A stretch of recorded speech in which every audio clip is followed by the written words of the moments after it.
fundamental basics that if you start to shift it, everything else will shift in your life as well.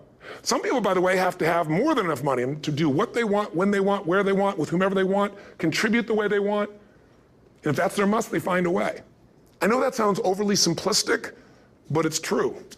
You know, somebody once said you could take all the money in the world out of the hands of everybody, out of all the wealthy people in the world who are really successful, give it to other people. It wouldn't take too long, those people would have it back in their hands. It's not because they're manipulative, it's because they have a standard. Some are manipulative, don't get me wrong, but they've got a standard of what they're gonna find a way to make happen. I'm just simply saying to you, take those 3 magic words and live them. Raise your standard. And if you really wanna do it, then I'll tell you the most important secret.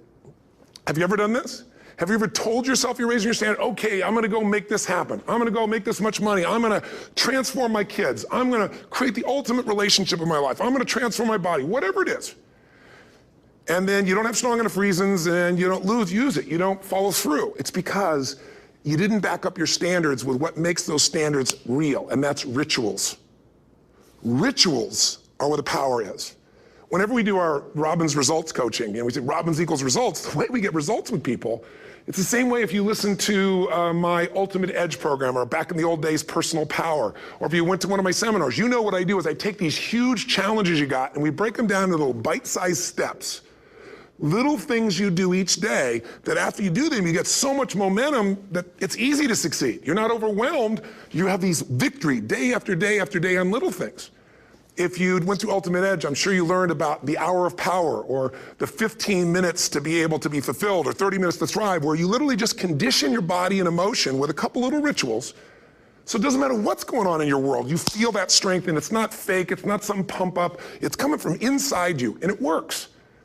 Rituals define us. See, all the results in your life are coming from your rituals. They start with a standard and then have rituals that follow it up. Like, for example, if you are where you want to be physically, you have very different rituals than if you're not where you want to be physically. If you're overweight, you and I both know you got a different ritual than if you're physically fit. Completely different. You get up in the morning, what's the first thing you do if you're fit? Your shoes are there, you roll over, doesn't matter how you feel, you put on your shoes, you lace them, you start walking, or whatever that ritual is. If you're overweight, you roll over and you have a very different ritual. You might roll over several times to turn the alarm clock off. You go in and get your mocha, smocha, whatever, special coffee. You stop by at Starbucks, whatever the case may be. You have your nice sugar muffin. It's supposed to be really nice for you. Whatever you do, it's a different ritual. If you have a great, passionate relationship, you have very different rituals in how you come home than if you have a lousy relationship. When you come home and the first thing you do is you're tweeting somebody, or you're emailing, or flipping on the news, or you don't even come home. What are the rituals?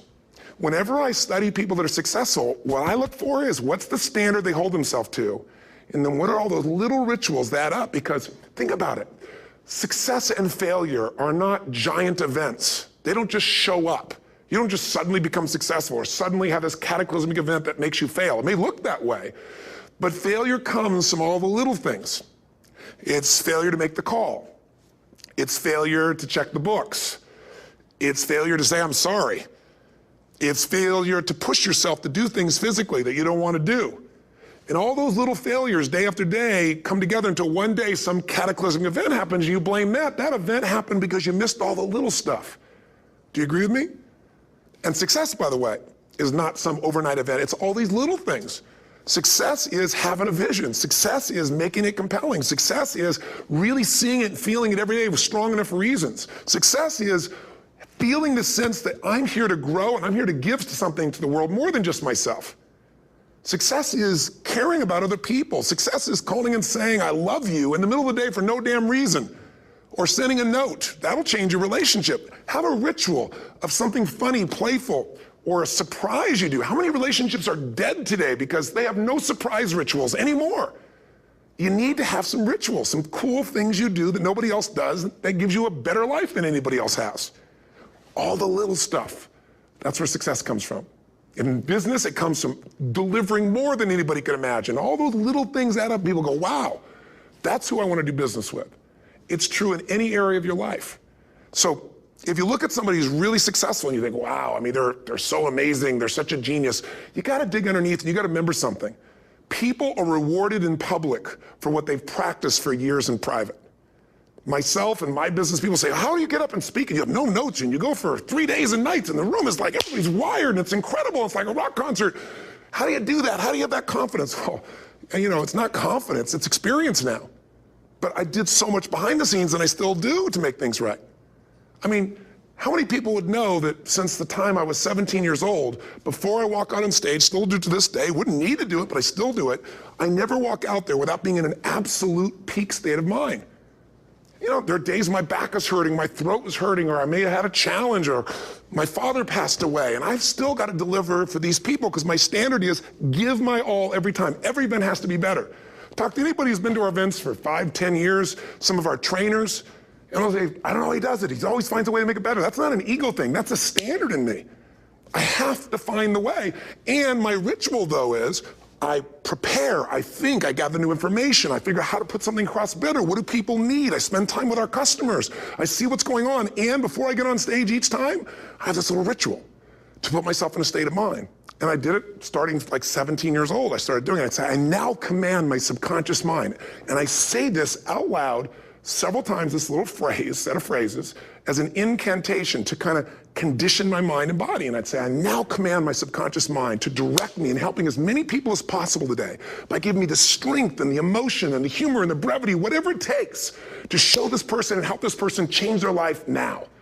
And I started that with a person when I worked with people one-on-one, and I would do that for 45 minutes driving in my Volkswagen to go serve and coach somebody for the first time.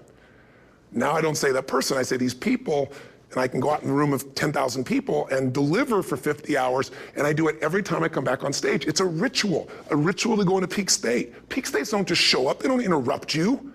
Great ideas don't interrupt you, you gotta pursue them. I talked to Michael Jordan, I'll never forget, at the peak of his career, and got to watch his final game, saw him backstage and spent some time with him, and it was a pretty exciting time. He was the greatest basketball player I think that ever lived and has ever lived. And I asked him, I said, you know, what sets you apart, Michael? You know, what is it? And is it God-given talent, ability, skill? What is it? And he said, Tony, you know, he said, I can shoot you straight. And you know, it's not, you know, me trying to act humble. He goes, I have a lot of talent, a lot of God-given talent, a lot of skill. I've worked really hard. But he said, really, it's my standards. He said, every day I demand more from myself than anybody else could humanly expect. I'm not competing with somebody else. I'm competing with what I'm capable of. Magic formula. Because most of us lower our standards. Why? Because who you spend time with, my friends, is who you become. One of the biggest reasons I started going to seminars when I was like 17 is I had nobody around me as a great role model. I could read about somebody, but being around people, being in that environment was very different. Finding a way to go to work with someone who lived that standard of life was very different. You get around people with low standards and you compete with it. You don't need to compete with it. It's like, okay. I mean, remember Jerry Springer? I don't know if he's still in the air, but you know, I remember he used to get people on the show and I thought, where would he find these people? And why would people watch? I'll tell you why they watch. They watch these people and go, my life's still pretty darn good compared to that person. Look at them. You don't have to change your life. All you have to do is find somebody with a lower standard and you'll feel good about yourself. But if you feel that good feeling, it's an illusion. The only thing that's going to make you happy, my friend, and this year or any other, is to step up. It's to raise the standard. It's to discover what you're capable of and feel that incredible power of pushing through whatever's holding you back and get to the other side of more of your true self. That's what this game's all about. And look at the best of the world in anything. Tiger Woods, what's his vision? To win golf tournaments? No, to be the best that ever lived. That's his goal, that's his vision. But here's what's interesting, he backs it up with rituals. If you just have a vision and you don't have the rituals, stop lying to yourself. His rituals are, he started doing things nobody did before. He went and started lifting weights. Golfers lifting weights? No way. He went out and he changed his swing when he was the best in the world because he realized in order to be the best that ever lived, he's gonna have to change his swing. If you know anything about golf, you don't change your swing when you're the best. And he went and retrained himself because he has different rituals than other golfers. Now many people are modeling his rituals to get better. It's amazing. You know, you look at somebody like Michael Phelps, the 2008 swimmer, won 7, you know, only 2 people I think in history, if I remember correctly, that have gotten 7 gold medals in one session. And here's a guy, he's got number 6 under his belt and he's exhausted and he's going in for that final swim. I'm sure you remember. And how does the guy win? By 1/100th of a second. Do you think that was some massive skill that got him over the top? Or was it a standard that says, this is who I am? I am the champion, and no one is taking this from me. And somehow in those final milliseconds, 100th of a second, he pushed himself just beyond his competitor.